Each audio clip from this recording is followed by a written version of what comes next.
Looks like fun, right? But for most players, the trip ends exactly like this. Stop wasting your hard-earned spawn points for 30 seconds of adrenaline and a useless death. CAS is not a tool for revenge, it's a precision instrument. If you start without a plan, you'll die without a result. Today, you'll learn to read the battlefield, use cannons like Sniper, and how tactical discipline wins the game for your whole team. Check the timestamps below to jump straight to the parts you're interested in. Let's start with the basics. For precise hits, I recommend an attack angle between 30 and 60 degrees, depending on your altitude and distance to the target. After release, the bomb continues the aircraft's flight path, but air resistance slows it while gravity pulls it down. It lands between points A and B.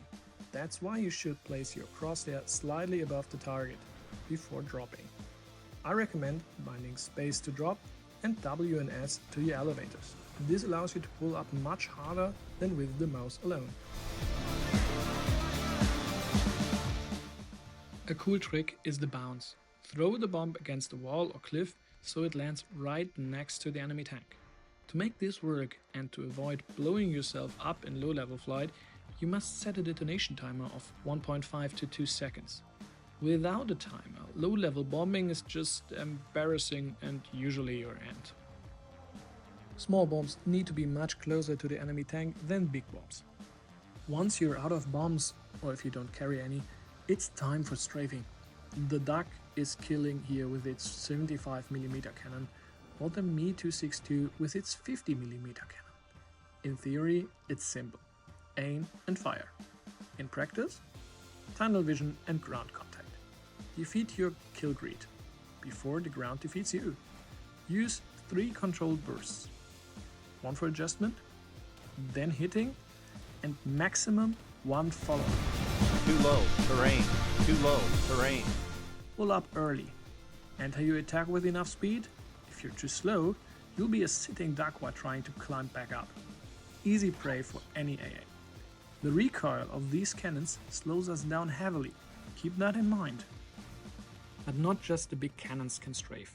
12mm, 20mm and 30mm cannons are also very dangerous for any ground vehicles, especially open vehicles or light armored vehicles or heavy armored vehicles on light armored spots.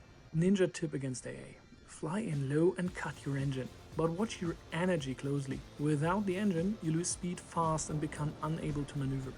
Silent and low, the first thing they will recognize will be the bullets, which kills them.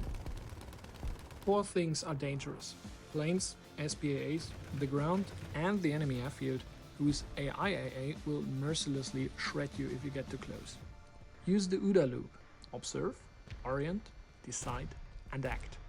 Check the enemy airspawn regularly to spot incoming fighters early. Prioritize targets that are threatening your teammates. Avoid dead ends. Never turn directly over the enemy spawn. That's where you're slowest, most predictable, and right in the front of the enemy AA guns. That's suicide. Instead, fly a figure-8 pattern between the spawns. This is pure energy management. Wide turns keep your speed, tight turns make you an easy target. This keeps your speed up and protects you from ground fire. Furthermore, the figure-8 pattern will bring your attack runs most likely to the sides of the enemy, which are more vulnerable. Furthermore, enemy fighters, which appears, can be avoided with just a 90-degree turn and a run back to your own airfield. That's a lot less energy loss than a 180-degree turn. If you want to engage an enemy fighter, I recommend picking one who's currently attacking the ground. Estimate where he's going to turn and hit him hard and fast.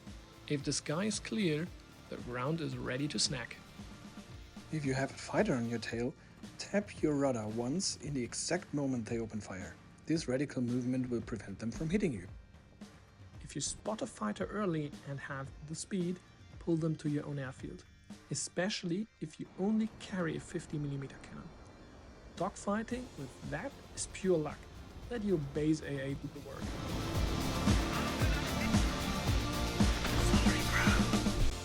Back to base for fresh bombs and ammunition.